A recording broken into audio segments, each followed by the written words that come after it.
कि आप सनातन के खिलाफ काम करने के वालों के खिलाफ आप खड़े।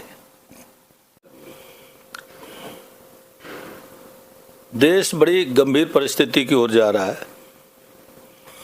और गंभीर परिस्थिति की ओर ये जा रहा है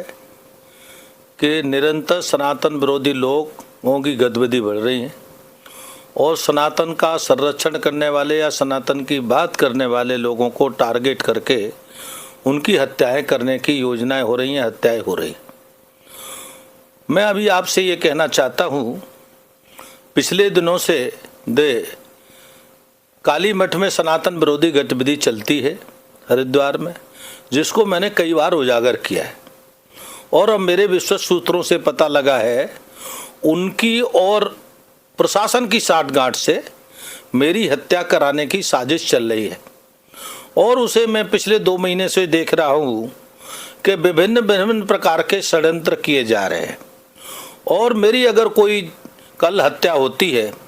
क्योंकि ये मुझे इन पर शक है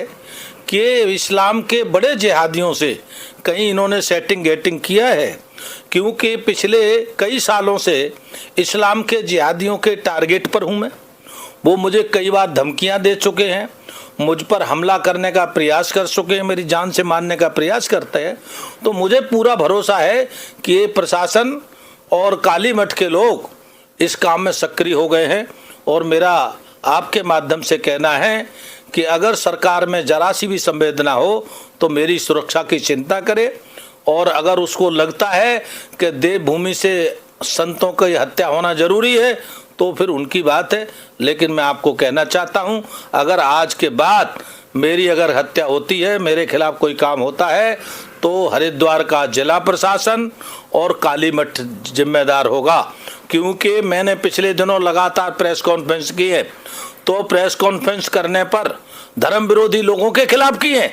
और वो धर्म के खिलाफ आचरण करते हैं। उदाहरण के रूप में आपको ध्यान है कि दिल्ली में केदारनाथ का उद्घाटन किया और उसमें काली मठ के आचार्य भी उपस्थित रहे, उपस्थिति नहीं रहे। उनका एक पूंजीपतियों के साथ षड्यंत्र हुआ जिसमें उन्होंने मुख्यमंत्री को फंसाया और मुख्यमंत्री को वहां उद्घाटन करके ले गए, उसका भी मैंने घोर विरोध किया। ऐसे कई सारे प्रकरण हैं जिनका मैंने सनातन के खिलाफ काम करने वालों के खिलाफ मैं बोलता हूं बार बार। और मैं आपको एक बात बता देना चाहता हूं,